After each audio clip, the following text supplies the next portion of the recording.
প্রিয় দর্শক, আসসালামু আলাইকুম। আপনারা সবাই কেমন আছেন? আশা করছি আপনারা সবাই ভালো আছেন। আজকে আপনাদের মাঝে আরও একটি নতুন ভিডিও নিয়ে হাজির হয়েছি। আপনারা অবশ্যই এই ভিডিওটি শেষ পর্যন্ত দেখবেন।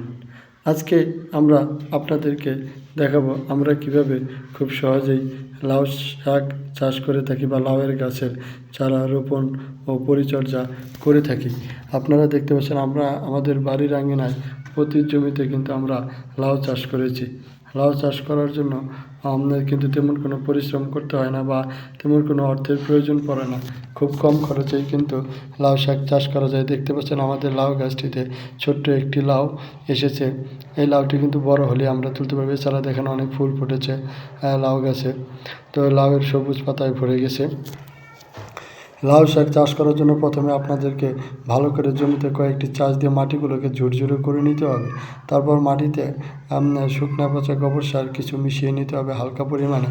এরপর আপনারা লাউয়ের চারা বা বীজ রোপণ করবেন এবং চারা বা বীজে পানি দেবেন হালকা সকালে এবং সন্ধ্যায়। তারপর যখন চারাগুলো বড় হবে তখন বাঁশ এবং রশি দিয়ে মাচা তৈরি করে দেবেন। এই যে দেখেন আমাদের গাছটাতে কিন্তু অনেক সুন্দর একটি লাউ এসেছে। এই লাউটি কিন্তু ছোট অবস্থায় আছে, দেখতে অনেক সুন্দর দেখা যাচ্ছে। তো চাইলে কিন্তু আপনারা এইভাবে খুব সহজে লাউ চাষ করতে পারেন। তাছাড়া কিন্তু লাউ কিন্তু বাড়ির উঠোনে বাসার সাথে যে টবের মধ্যে যে কোনো জায়গায় কিন্তু লাউয়ের চারা রোপণ করা যায়। খুব কম অল্প জায়গায় কম খরচেই লাউ চাষ করার জন্য খুবই ভালো হয় আপনারা যদি সঠিক পদ্ধতিতে চাষ করতে পারেন।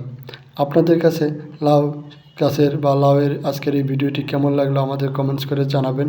যদি ভালো লাগে ভিডিওতে একটি লাইক দিয়ে চ্যানেলটি সাবস্ক্রাইব করে দিবেন। আপনাদের সাথে আবারও দেখা হবে নতুন কোনো ভিডিও নিয়ে। সেই পর্যন্ত আপনারা সবাই ভালো থাকবেন। সবাইকে ধন্যবাদ। আবারও দেখা হবে। আসসালামু আলাইকুম।